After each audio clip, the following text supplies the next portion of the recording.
will be trickling in, but that's fine. They can join us. Good evening, bonsoir à tous, and welcome to our seminar, Estate Administration and What Families Face After Death.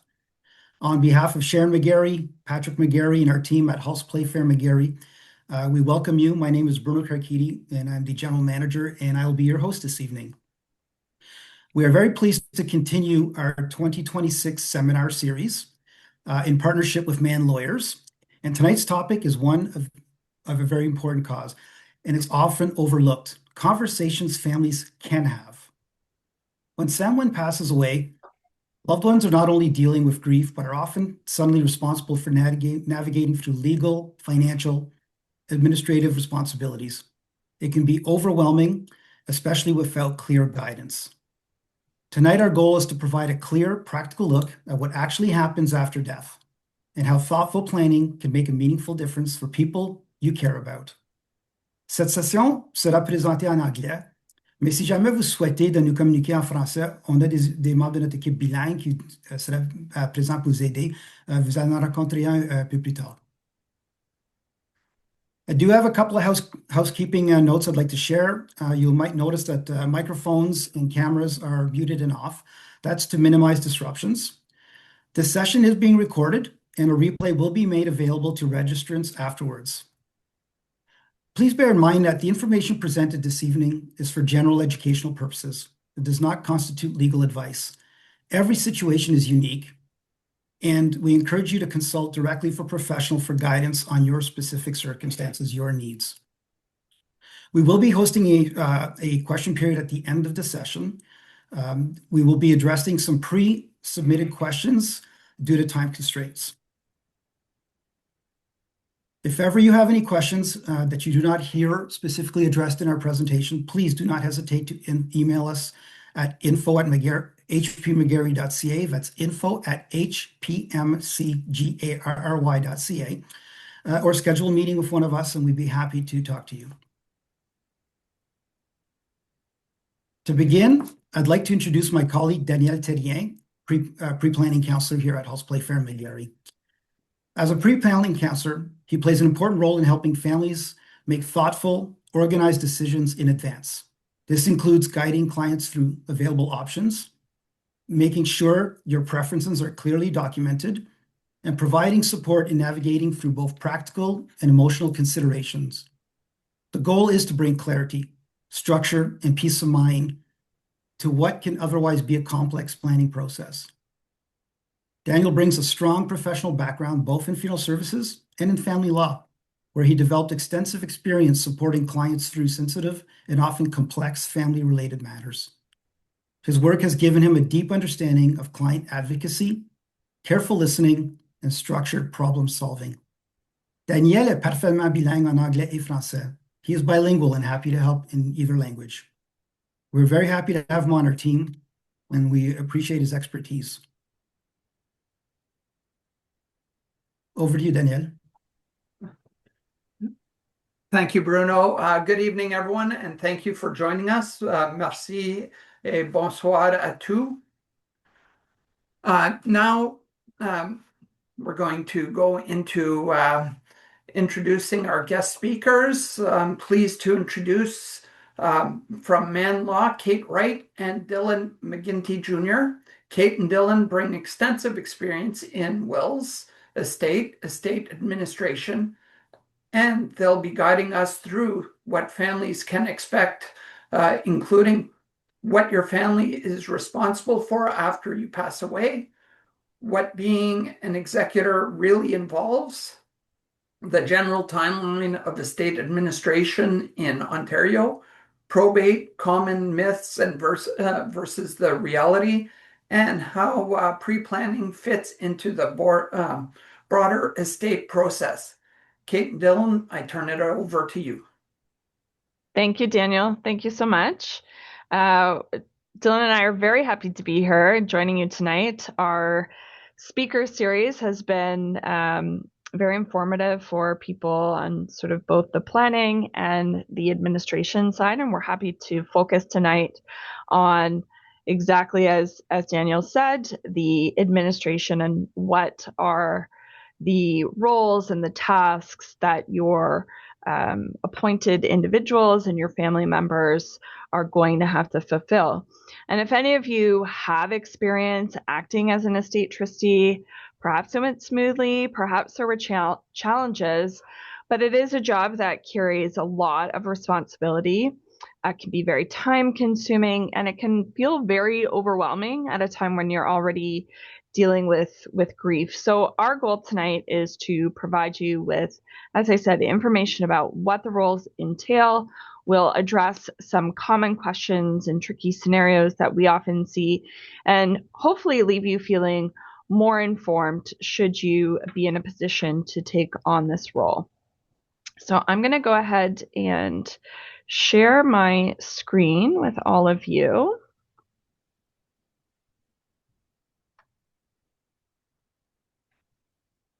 Hopefully everyone can see that. Okay, Dylan, you can give me the thumbs up if it's coming across. Good.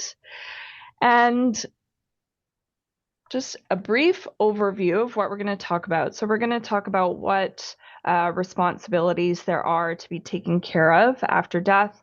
We're going to look at the role of the executor and what their duties are in administrating the estate. And we'll talk about some of the other important roles that you are going to appoint in a will and how those duties differ from the estate trustee role.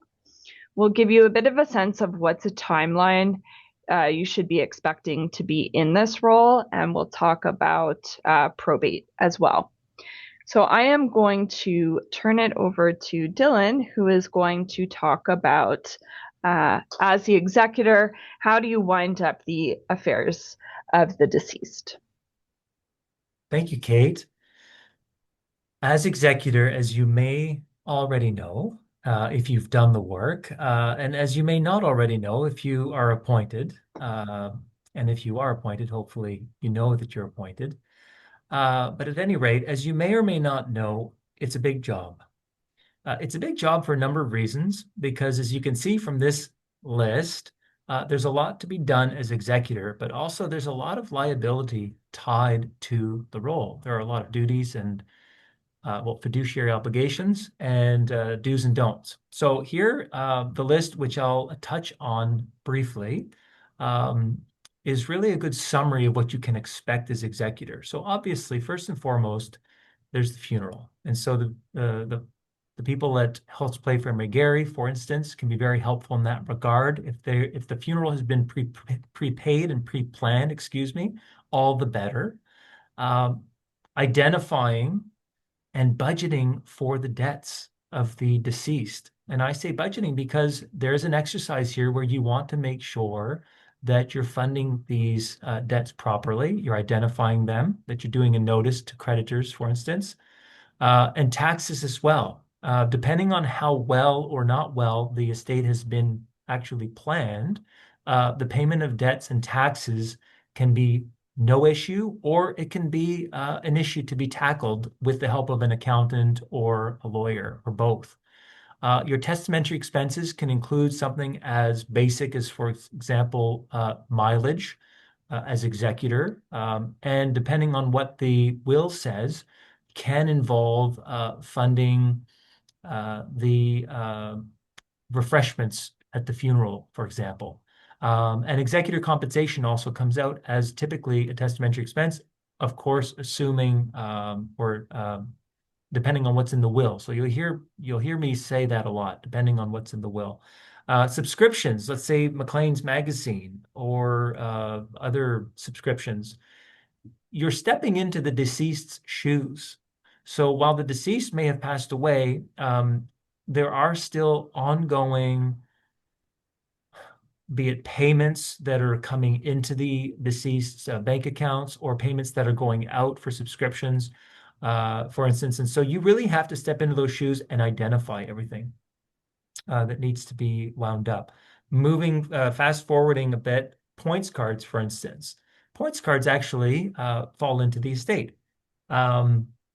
And there can be also dependence relief claims. And maybe at this point, I'll turn it over to Kate. I don't want to overstay my welcome on this slide.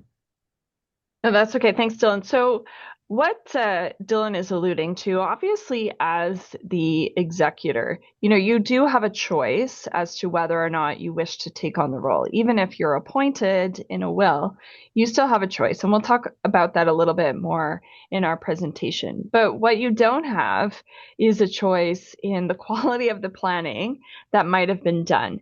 And so depending on what type of planning was done or whether or not the deceased had legal advice about their planning, there may be legal obligations that the deceased owed at their death that aren't contemplated by the planning or perhaps by the lack of planning that they've done. So as the executor, you are also responsible for dealing with any claims that may be made against the estate. So the common claims that, we deal with in our office, our estate litigation team deals with, are things like dependence relief. So if a minor child hasn't been adequately provided for, if a spouse hasn't been adequately provided for, they may make a claim against the estate. There may be challenges about the will. Did the person have capacity when they made the will? There might be family law claims that would be made, like an equalization for net family property. So as the executor, it will be your task to deal with those claims. Of course, you also have the ability to retain counsel and should retain counsel to address those claims. But that's an added layer to the potential burden that you're taking on. And so you want to be certain that you know what you're getting into. It's not always possible. Things come up that we don't expect, but you want to sort of understand what the state of someone's planning is and whether or not there's a potential for these types of claims to come forward.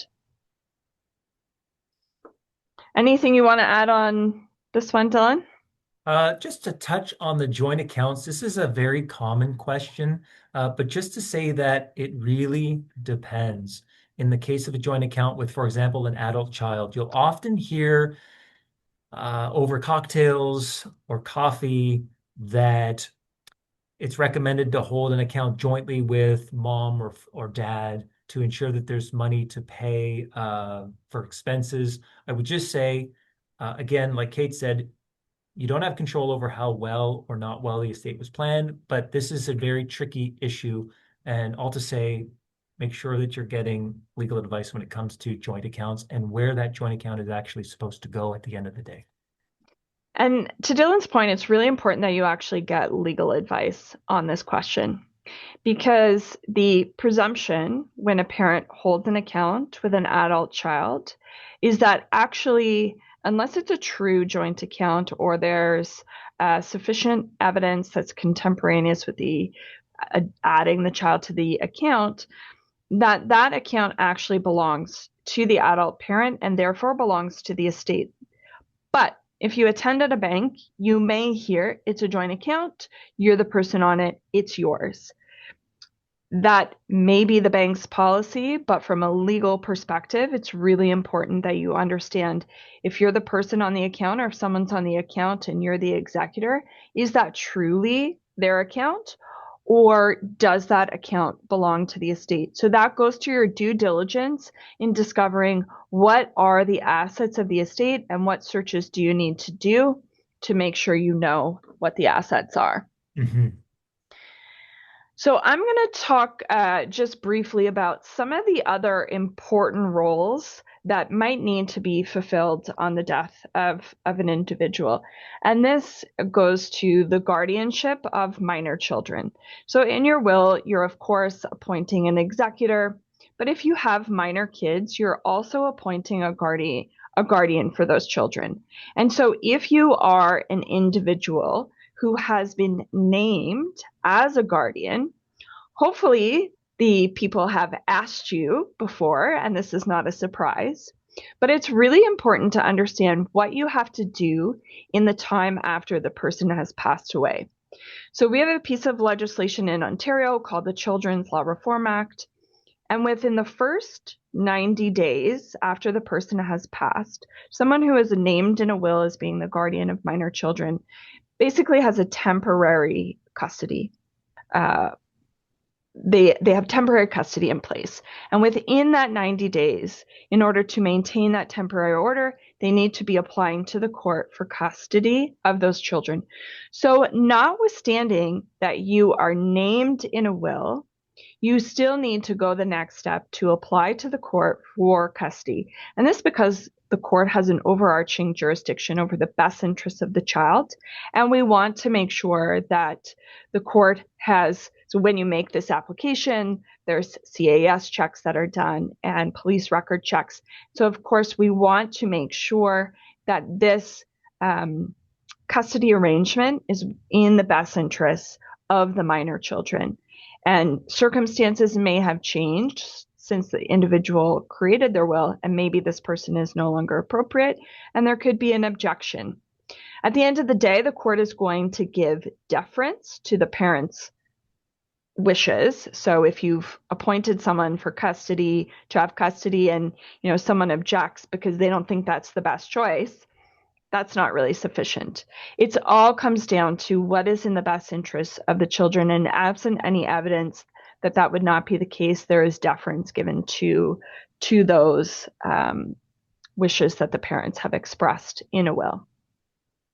If there is no will, then you would follow a similar process where somebody isn't named but would have to apply to the court for a parenting order.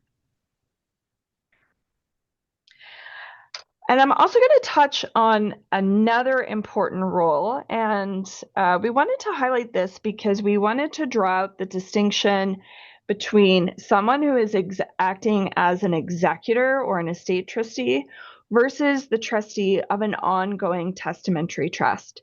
And sometimes those roles will be fulfilled by the same person.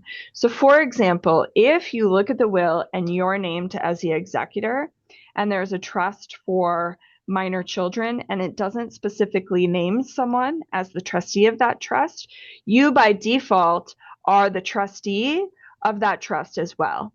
If there is someone else named, then you fulfill the estate trustee role, and the person who is named as trustee of the trust will fulfill that role. So how is this different from the executor role? Well, first of all, this is a potentially longer, more ongoing obligation. And I've just listed on the slide a couple of the very common types of trusts that we see. So minor children into adulthood. Most trusts that we create for minor children don't stop at 18. They continue, to 25, maybe 30, depending on the child and the size of the estate. So, if somebody passes away and their children are in their teens and the trust goes to 25, this could be a trust that you're managing for 10 years. We also often see what we call Henson trusts. And so these would be in there for people who have some kind of disability, usually whether it's cognitive, physical, etc., and they're in receipt of Ontario disability support or other types of government benefits that we want to protect. You may also have a spendthrift trust for somebody who is not great at managing money, or you might have a trust in place for a cottage or a real estate, where you're managing those assets with a pool of funds on an ongoing basis. So your responsibilities, you have the same fiduciary responsibilities as an estate trustee. You must keep records of your spending of funds, what comes in, what goes out, and you are responsible to account to the beneficiaries of that trust.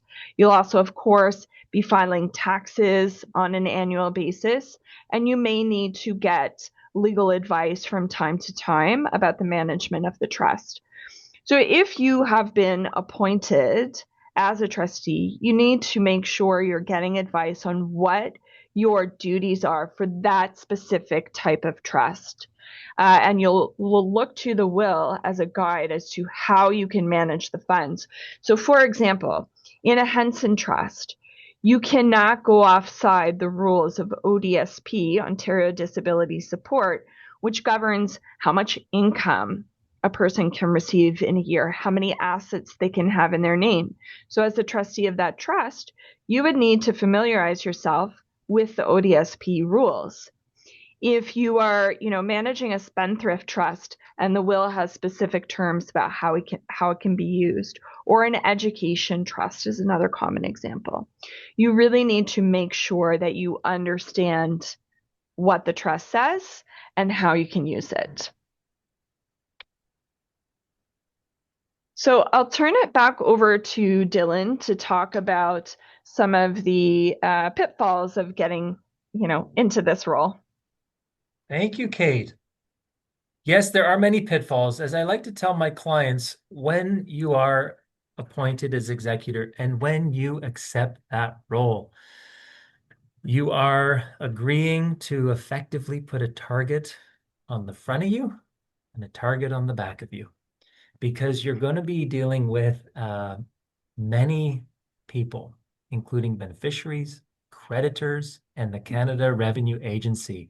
And you have got control over the treasury. And if there's one thing that we all understand about money, is that it can make people a little bit crazy, or unreasonable, perhaps would be the better way to put it. And so the first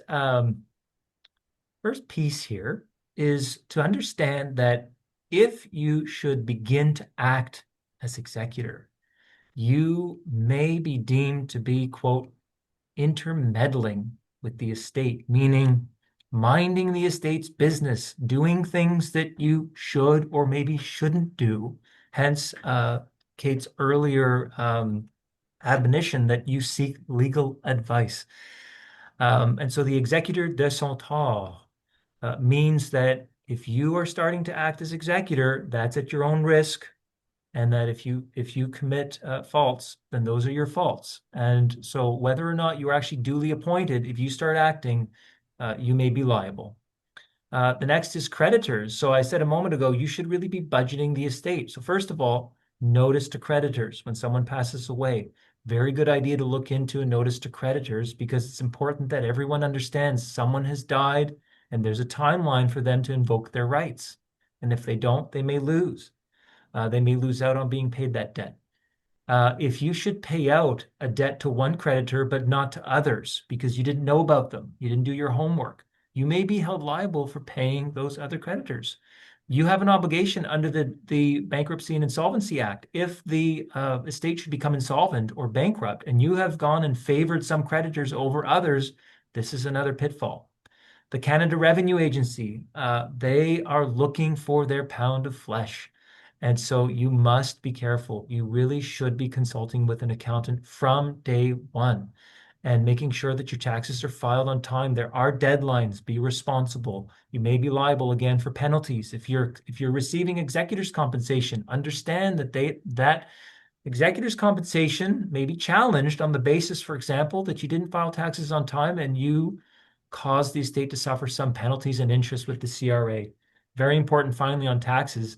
Consulting with an accountant, make sure you're filing for your tax clearance certificate, and not just the one clearance certificate having to do with the deceased's SIN number during their lifetime, but also when the estate is wound up, a second clearance certificate to say, yes, the taxes have been paid over the course of the estate's lifetime. And as Kate was alluding to earlier, there could be a lengthy period of time during which you are administering a testamentary trust.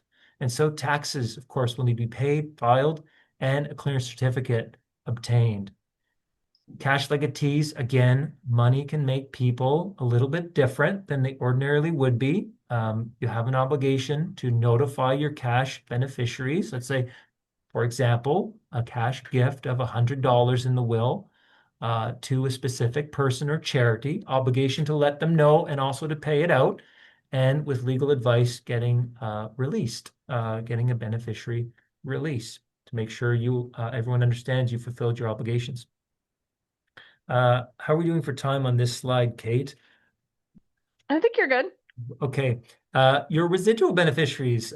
So lawyers like to toss around big words, but these words have been tested and tried over time. And so that's why we reuse them. The courts understand what they mean. What we mean here is a beneficiary to the residue of the estate. What's the residue? Well, the residue may sound like the dregs of a bottle of wine, but in fact, typically it's the bulk of the estate. It's what's left after the debts and taxes and expenses and cash legacies and specific bequests have been paid. And so your beneficiaries are entitled to this residue or balance, if you will. They're entitled to notice. If you're applying for probate, they're certainly entitled to notice that you're being appointed. And they're also, very importantly, entitled to an accounting. In fact, more specifically, they have a right to demand an accounting, and you have to be prepared to present your accounts to your residual beneficiaries whenever asked. So there is an owner's obligation and the duty to account. And so you need to be transparent with your beneficiaries. You also have to be impartial when you're dealing with all of your beneficiaries. There's a duty to invest. You have to invest as a prudent investor would. And so you're not there to play the stock market. You're not there, subject to what the will says, you're not there to take out a home equity line of credit on the deceased's principal residence and renovate it the way you would like and then put it on the market. You may prepare it for sale in a reasonable way, but you really should be consulting with a lawyer. Because at the end of the day, you're going to be looking to get your beneficiaries to sign a beneficiary release, acknowledging and approving the estate accounting and everything you did and releasing you from your obligations. And of course, the timing of sale of real estate, again, you're not there to play the stock market, you're there to, or the real estate market, you're there to act reasonably. But if it's the winter time and you're looking to sell a property in consultation with a lawyer and a realtor and a qualified real estate appraiser, you want to think about when is a prudent time to sell. Selling in the winter or the spring, for instance, right? So you want to be definitely papering your file, getting advice from qualified real estate appraiser and a realtor and documenting that and then acting on the basis of sound advice and doing your homework. And finally, your principal residence under the Income Tax Act is not taxed with the capital gains tax, the profit tax. So if there's a profit from the time you acquired your home to the time you passed away, you're exempt from having to pay the profit tax or the capital gains tax. But that exemption, that's an exemption. That exemption is not everlasting. As executor, again, you have to act reasonably, but reasonably quickly. You've got to stay on top of the ball. You've got to consult with your accountant. You've got to arrange your affairs, the affairs of the deceased, to make sure the home is sold in time so that you can still enjoy that exemption on the profit tax. All right, so we're going to head into a couple of, or a few common questions. So Dylan, if you want to take the first few, Sure. and then I can follow up. This is one that I get all the time. Can I not tell the bank? If anyone here has acted as executor and not told the bank about a death, don't raise your digital hand. Just see Kate or me or another lawyer. No, you really should be telling the bank. Look, there's a process for a reason. Great process creates great results. When you don't tell the bank that someone died and you're moving money around, you open yourself up to the accusation that you've breached your fiduciary duties. First of all, the duty to be transparent, and it becomes harder to defend yourself against any other accusations of breaches because you've been doing things in the dark, so to speak. You really should be notifying the bank, applying for probate where necessary. And I can hear the questions already that people are thinking, but what about the frozen assets? I can't pay the bills. I have to pay the funeral. I have to pay all kinds of legit. All right. But remember, someone has passed away. You're notifying creditors. You're notifying people. You're starting a new process. You're getting legal advice. You're going to be timely in paying your bills, but you're going to be applying for probate. And you may have to tell people reasonably in consultation with a lawyer, please hit the pause button. You intend to pay the lawful debts, but you're going to do it in a way that is transparent and follows the process. Okay, so that's number one. Number two, do I get to keep the joint account? As Kate said in the beginning, it depends. Be very careful, and you're at the mercy of the estate planning that was done beforehand. If it's not absolutely clear that it was meant as a gift, it's going to have to generally fall into the estate, this joint account, okay? So the planning is really important here. It's going to depend on the clearly stated, fixed, and final intentions of the deceased, okay? And lastly, if you don't want, what if I don't want to be the executor? Okay, well, then you have to say so, and you have to put it in writing, and you have to act quickly.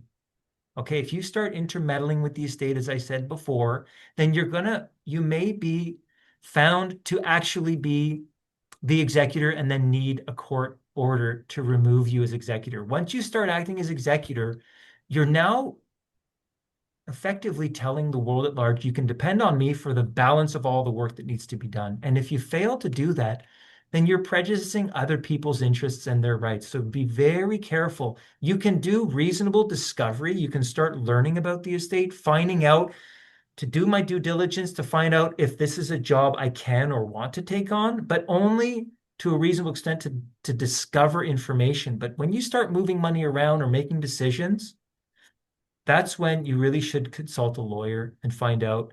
And basically, it's either red light or green light. You either go or stop and document your renunciation, or if you started the work, you may have to get a court order to be removed. Mm-hmm. So the next question is, what if the deceased had more debts and assets? And Dylan alluded to this before about having an insolvent estate. So you really need to get legal advice. So one, this might be an important question for you to figure out before you decide if you're going to act. So as Dylan said, in that information gathering stage, if you sort of already know that there's a solvency problem, you may decide that you will decline to act. But if you've already started acting, or you are going to act notwithstanding this information, you need to speak with someone who can give you advice, because not all debts are the same. There are secured debts or unsecured debts.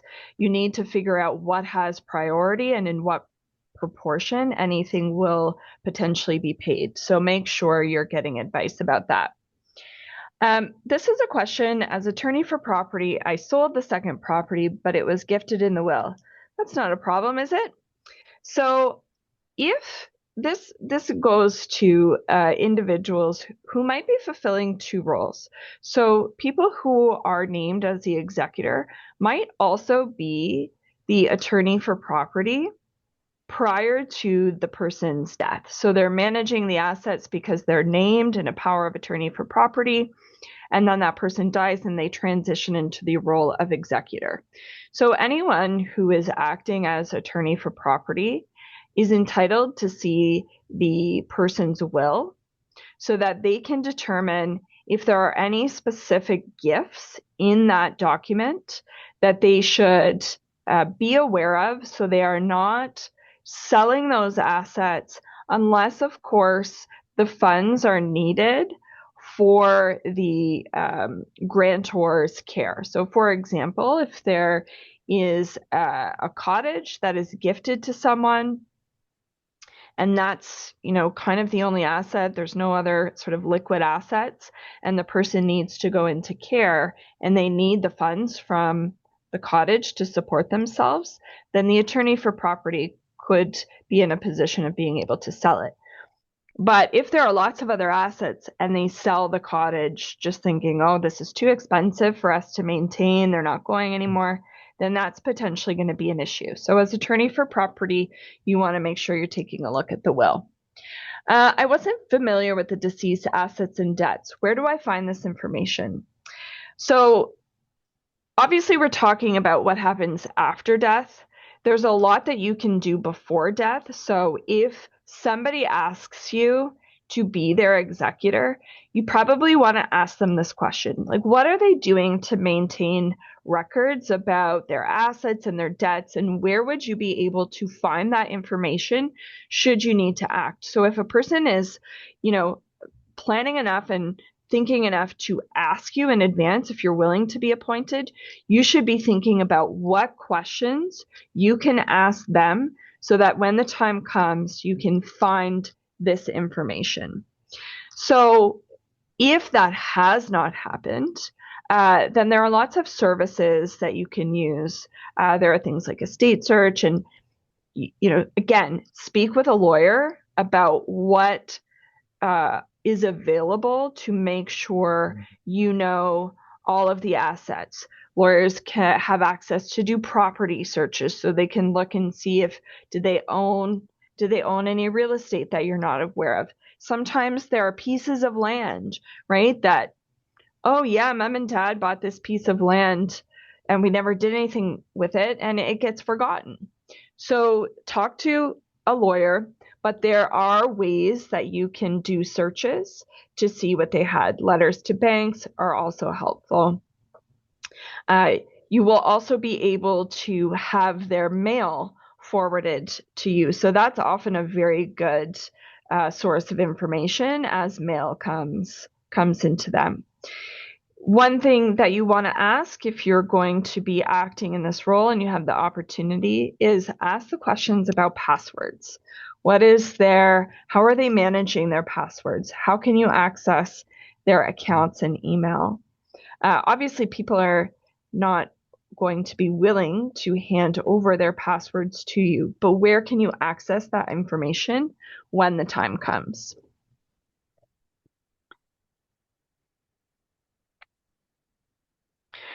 So a couple of scenarios that we just wanted to go over as well, things that pop up as a state trustee or things that happen before you even really sometimes think about the fact that you're the estate trustee. So if an estate trustee gives cash gifts in advance of looking at the will, or they look at the will, but they give the cash gifts anyway, that's going to be a problem for the estate trustee.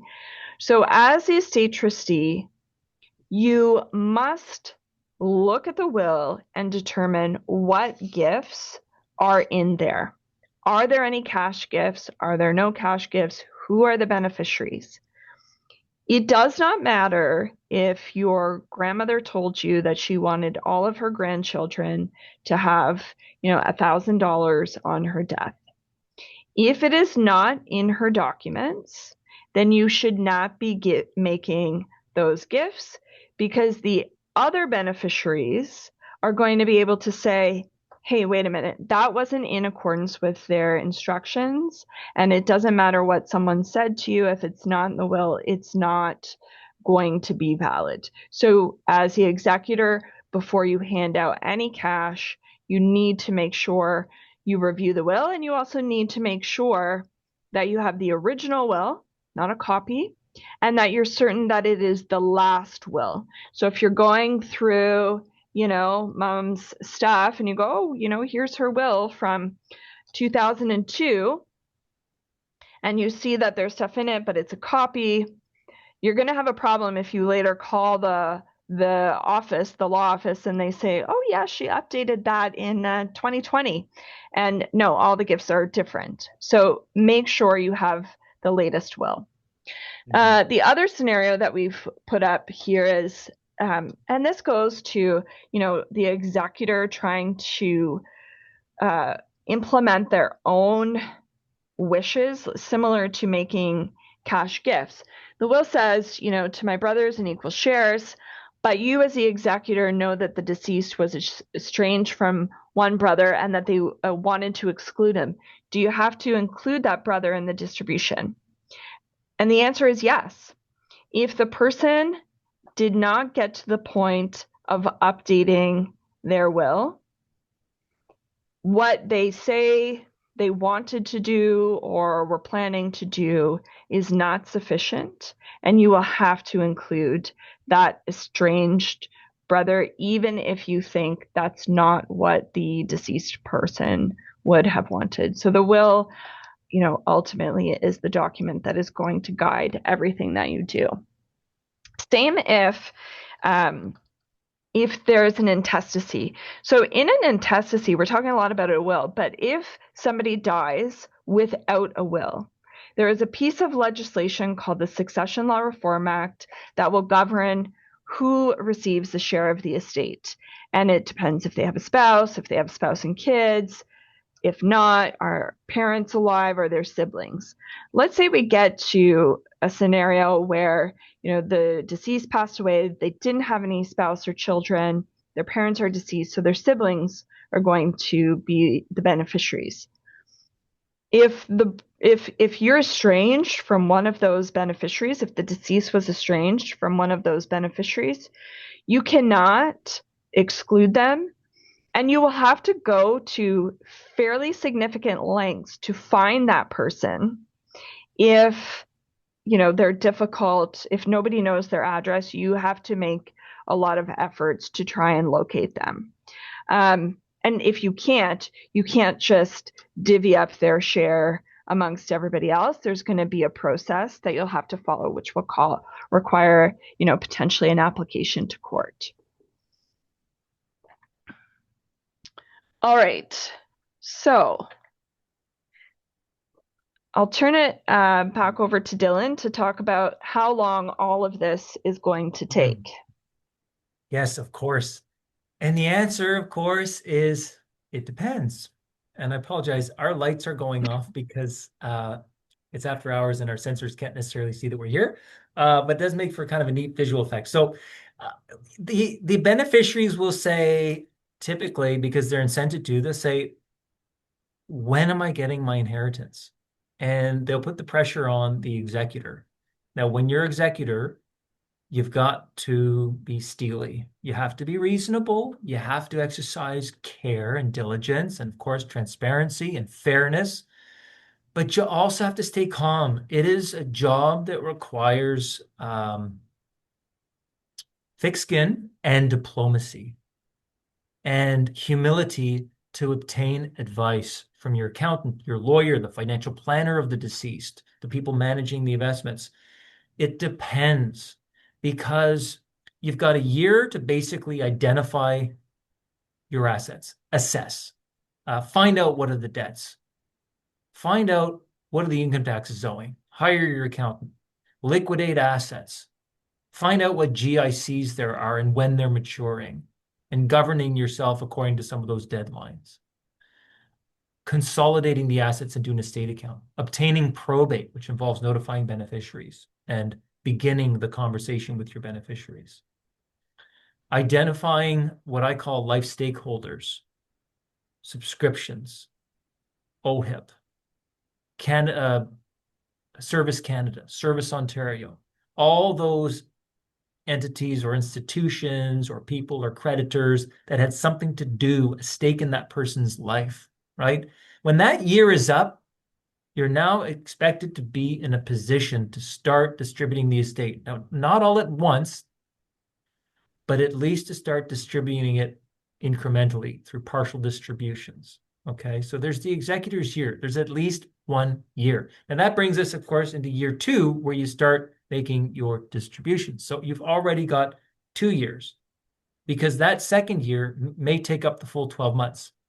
Now, for every year that your estate is opened, you're filing income taxes, right? And so there's going to be a knock-on effect in the following year for obtaining a tax clearance certificate. Okay, so as long as the estate is open, there are going to be taxes to be filed, which are going to cause you homework the following year. Unpaid taxes by the deceased could be a complicating factor, as can foreign assets, in which case you should be prepared to retain counsel and accountants in those foreign assets to deal with those assets. So, for instance, appraising a piece of land in Greece, for instance, and selling it, making sure that you're operating under the terms of the will and under the terms of the foreign law that prevails, but also when you're patriating the funds back to Ontario, making sure that you're in accordance with Ontario laws. And then handling disputes either between beneficiaries, not necessarily that you're going to be directly mediating disputes between beneficiaries, but to say that disputes between beneficiaries will prolong the estate's administration timeline, because beneficiaries will then need to lawyer up, if you'll allow the expression, which can cause significant delays. And where beneficiaries have a reasonable claim, this can also use up a lot of the funds of the estate. And then, of course, influence the residue that's left for the residual beneficiaries. Or there may be disputes between the trustees. These can be legitimate disputes, actual genuine questions of law. Or they can be the result of estate trustees acting unreasonably, in which case it's very difficult to displace the sovereign wishes of the deceased and remove an executor. Okay, so that can lengthen the timeline. There may be claims against the estate, for example, by a surviving spouse or surviving financial dependent, for instance, an elderly parent to whom you've been giving financial assistance, or a child, an adult child, or a minor child to whom you've been providing financial assistance. And also, the sale of real estate can cause delays, sometimes reasonable, sometimes unforeseen, or even unreasonable. So, for instance, you have to be careful. And like I said before, get advice from a realtor when you're listing a property. You don't want, if you list it too high, you're letting it sit on the market, and you may be unduly prolonging the administration timeline of the estate. Sell it too low and offload it quickly, you may be in breach of your fiduciary duty to invest prudently, okay? And to obtain, and your duty of loyalty also to your beneficiaries, to obtain a sound return on the deceased's investments. So for example, there's a case before that just a judgment that came out today, dated May the 1st, where there was an allegation that the executor had sold the home to a relative of the executor and that they did not put it on the open market. So subject to the terms of the will, that executor may be penalized for that. That the judgment that came out today didn't handle that issue in specific. But be that as it may, all of these factors are reasons that the state's timeline can be prolonged. So as I said, it depends.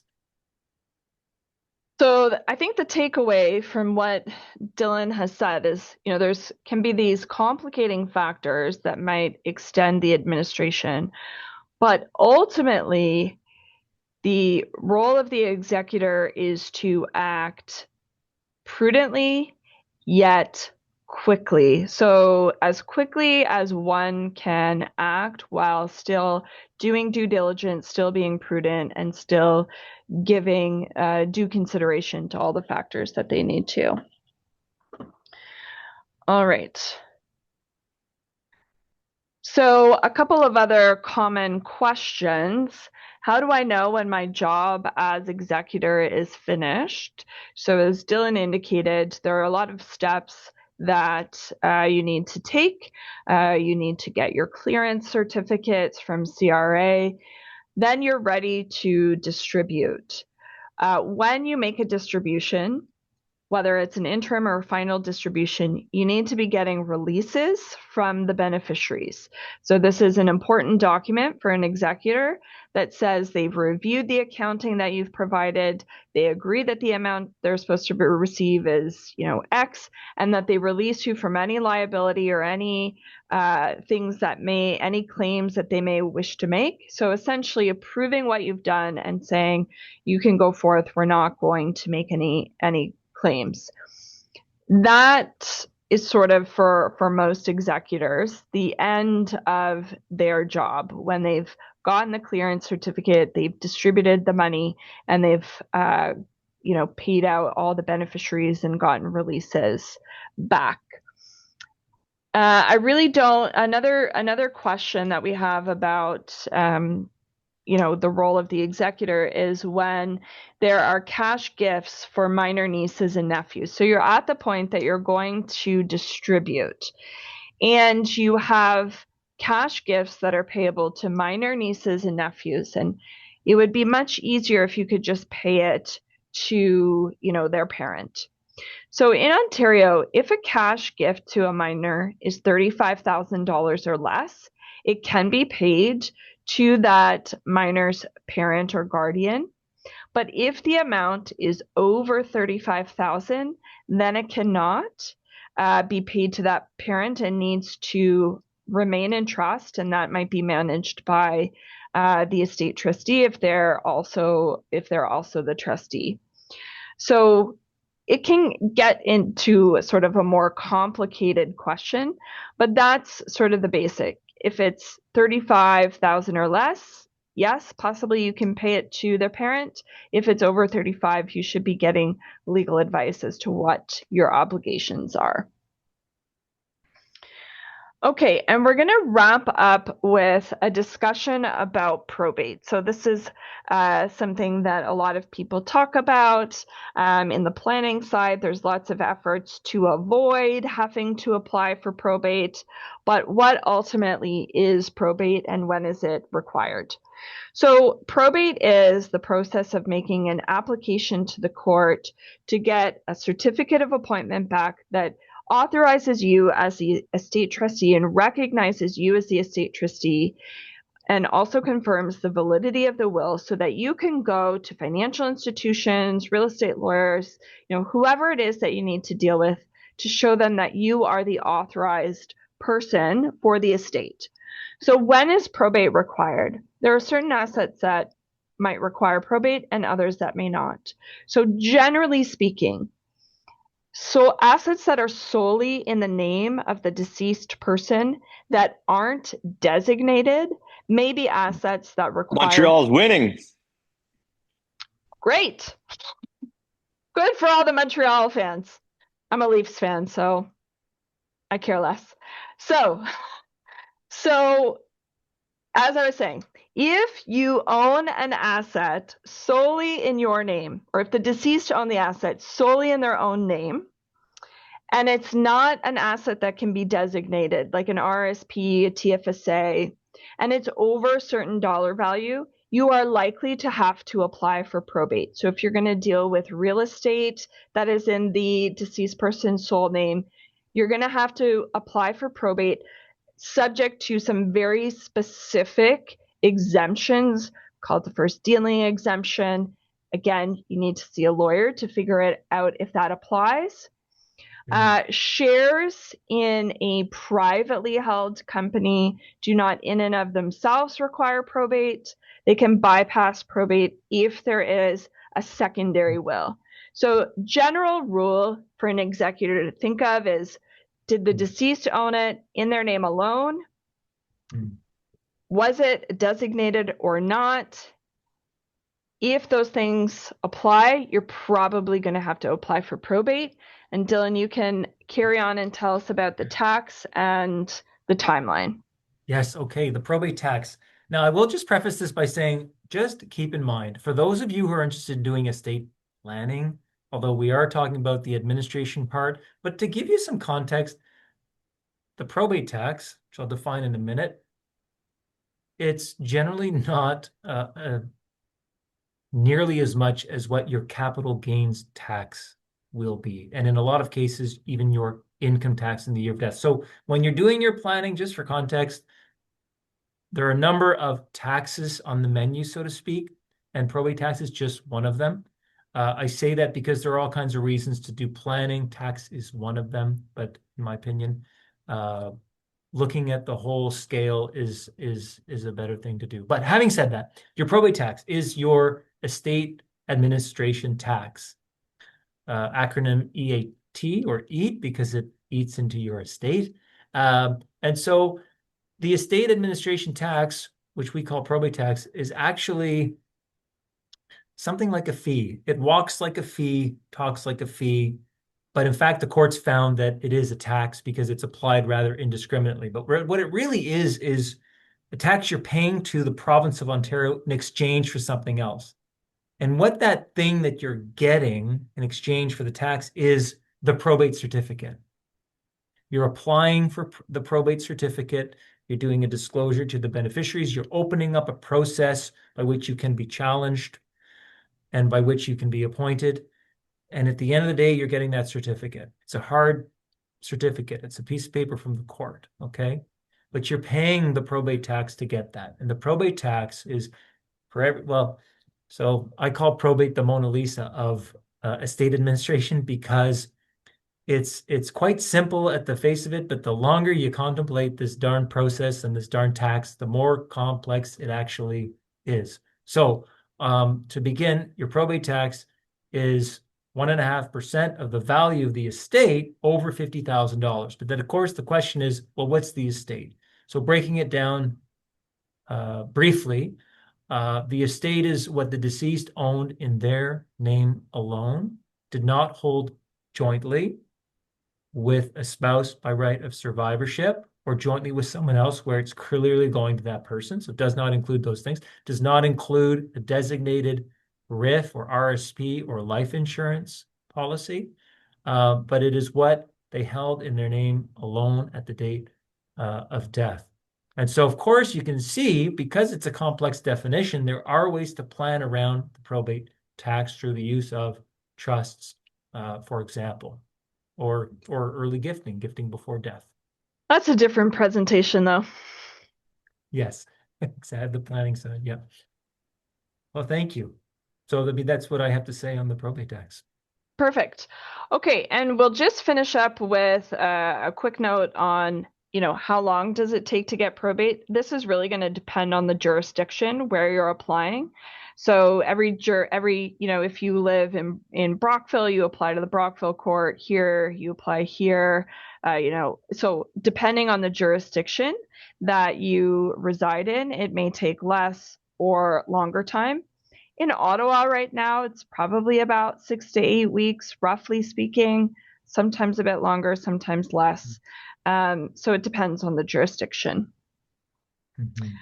So that's it for us. I will turn it over to Bruno, who has some pre-submitted questions for us.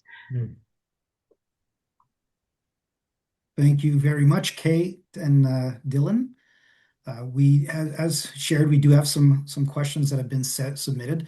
I'll have to filter through some because you had a lot of great answers for your question and answer period that you prepared, so thank you for that.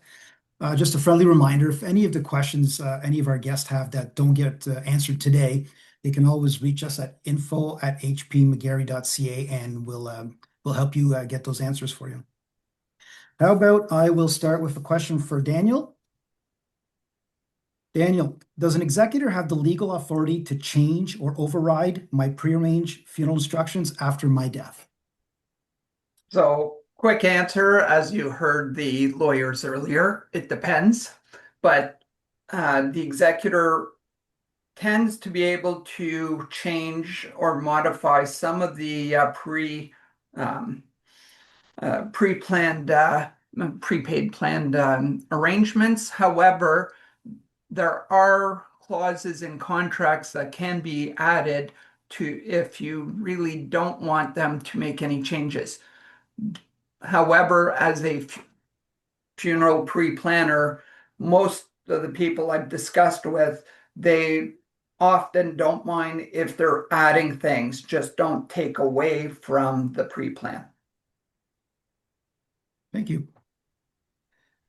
Dylan, would you like to tackle this one? Where do executors most commonly make mistakes during the estate administration process, and what practical steps can families take early on to minimize delays or disputes? Very good question. I would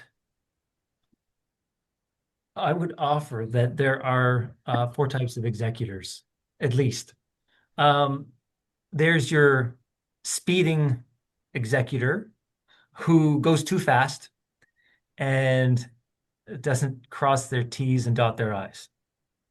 So this speeding executor may pay out the estate too quickly and be left holding the bag personally to pay for unpaid income taxes or other types of taxes or even debts of the deceased. So that's your speeding executor. Very dangerous. The next one would be your executor who's walking around too casually and doesn't keep good records, right? So they're the driver that rolls the stop sign, right? Again, liable to get into trouble. Poor record keeping means you're likely in breach of your duty to account because it's very unlikely you're going to be able to recall everything that you did in order to properly account. So you definitely need to record keep in order to fulfill your duty to account. So that's your rolling stop sign executor. Your next one is the executor who runs red lights. That's the executor who commingles funds, the estate funds, with their own personal funds. Big no-no. Even though you may be as careful as you want to be, you're in breach. Do not commingle your funds with the estate funds. No bueno. You almost certainly will get into trouble.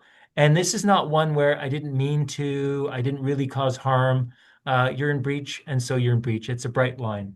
The next one is so that's your red light. That's your red light runner.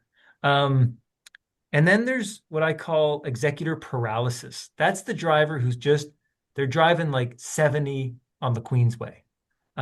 They're just going way too slow. And it's the executor that is causing delays without justification. Sometimes they're very nervous. They don't know what to do, but the executor's year is up and they still haven't gotten probate, right? So you're going too fast, you're going too slow, or you're too casual with your records, or you're basically breaking the rules when it comes to record keeping. Those would be the four main characters that I would say get into trouble when they're executor. Wonderful. Thank you, Dylan. Kate, this one also talks a bit about mistakes. What is one executor mistake that can quietly cost families the most time, money, or strain on relationships? And why does this happen frequently? I think one of the things that can cause a big problem is lack of proper communication. So the estate trustee isn't keeping beneficiaries updated or isn't providing sufficient updates when they do. And so it leaves people feeling uncomfortable. It leaves that can cause a big problem in relationships because it creates this sort of lack of trust. And if there's lack of trust, there's going to be more scrutiny. There's going to be potential disputes between beneficiaries and estate trustee, and there may need to be lawyers who get involved to kind of get things back on track. So as the executor, you don't need to be communicating every single thing that you do to beneficiaries, and beneficiaries should give you a reasonable amount of time. But giving beneficiaries an update as you go can be really helpful, particularly if you're running into delays with probate or court or, other things. Just communicate, let them know what you're doing, let them know why there are delays, and be open and transparent about the role that you have. Perfect. Thank you. Danielle, if my mother owns cemetery property, should she consider adding me as a co-owner while she's still alive? And what are the legal or financial implications of doing so? So in a situation like that, I have always recommended to speak to the cemetery to see what their policies are. Often, because when you purchase the land for your burial, often the cemetery will want to know who are they going to be dealing with. So they want someone, you don't necessarily need to be on the deed, but someone needs to be responsible for the property. However, you do have to communicate with the cemetery to know their policies and how they interact with parties. Thank you. I know that I think Dylan, you touched lightly on the digital life of people, but maybe I'll go to Kate with this one. With so much of our lives now existing digitally, banking, social media, photos, subscriptions, and even crypto, how important is it to formally appoint a digital executor? And what practical steps should people take to ensure their digital assets are properly assessed, managed, and protected after death? So whether you're going to appoint a specific digital executor probably depends on the extensiveness of your digital footprint. So we all have our sort of normal things that would be considered digital assets. And as on the planning side, again, making sure you keep information records about passwords, how to access those digital assets is going to be most important for most people. But if you're an individual who has a lot of cryptocurrency or things like NFTs or some of the more specialized digital assets, then you want to think about, one, have I provided the information that the person needs to access this asset if it's not sort of in the context of a bank account? And does the person I'm naming as my estate trustee have the expertise to be able to do it? So it really depends. For most people, they're not going to need a digital executor, but if you have some of those other assets, then you might want to think about it. Okay, thank you. And Dylan, I know we spoke a lot about probates at the end, but I'll share this question that was given to us. Given that probate delays in Canada are often driven by court backlogs, executor inexperience, family disputes, what would you identify as the single most systematic issue in the probate process today? That's a good question. Okay, I'm going to continue with the driving analogy because I think it's useful. And you mentioned bottlenecks, so it's a little bit like traffic. Yes, there is the issue of simply court backlog, although I guess it's a matter of perspective whether you think 6 to 8 weeks is intolerably long at the Ottawa courthouse. But there is certainly the element of a busy courthouse, a demographic shift, a large number of deaths naturally occurring, which is one reason to say that perhaps increasing the court's capacity is one part of the solution. But that would be like building more roads, which is one part of the solution to traffic, but not the only solution. So I would submit that one of the ways to solve, if you will, the bottleneck, assuming there is one, is to actually have people plan their estates so that they can sort of hop off the main highway and plan their estates so as to lawfully avoid the need for probate. That won't be achievable in every case, but depending on the circumstances, it may be appropriate. So that would kind of be like getting off the main road and hopping onto, you could call it public transit or a private highway. All that to say that I think it's not a simple answer. Really appreciate, though, how you're putting it in terms we can understand. Thank you, Dylan. That's awesome. Sure. So I do want to thank the three of you for this question period that we had. But before we pass over the torch and let people go back to their other important things in life, maybe I'd like to ask Danielle, est-ce que tu peux donner une couple de mots, s'il vous plaît? If Danielle could share a couple of words, that'd be wonderful.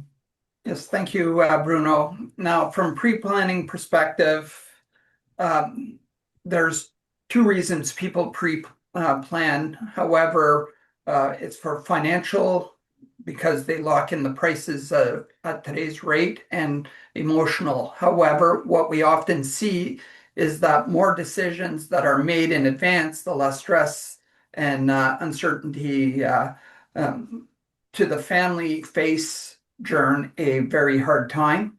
Pre-planning isn't just about making arrangements, it's also about giving your family a direction, a peace of mind during what is already a difficult time for them, because again, they are coping with the loss and not always able to make all of the same decisions, or they're emotionally deciding. It works hand in hand with your estate planning, ensuring that both the emotional and practical aspects are taken care of.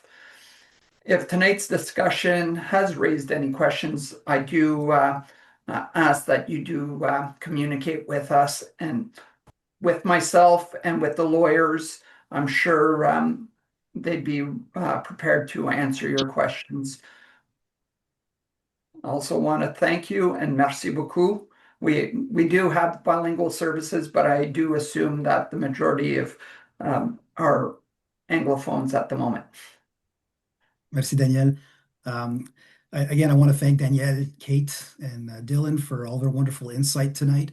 We had shared that a goal was to help you have things to plan for circumstances. Circumstances are always different, as Dylan had said, depends. But hopefully this insight helped pave a path for you. And remember, if we can be of any assistance to you through Mann Lawyers or through Hulse, Playfair McGarry, please do not hesitate to reach out to us, and we'll guide you down that path. For those of you who are Sens fans or Leafs fans, I am going to say go Habs go. I hope that they can represent properly tonight. So thank you to the Habs. Gros merci à tous et merci pour avoir donné une partie de votre soir avec nous autres ce soir. Thank you very much. And on behalf again of Sharon, Patrick, Dylan, Kate, and our team at Hulse, Playfair McGarry, we wish you a good evening. Thank you very much. Merci. Thank you, everyone. Thank Take you. care. Thanks, Bruno. Thanks, Daniel. Bye-bye.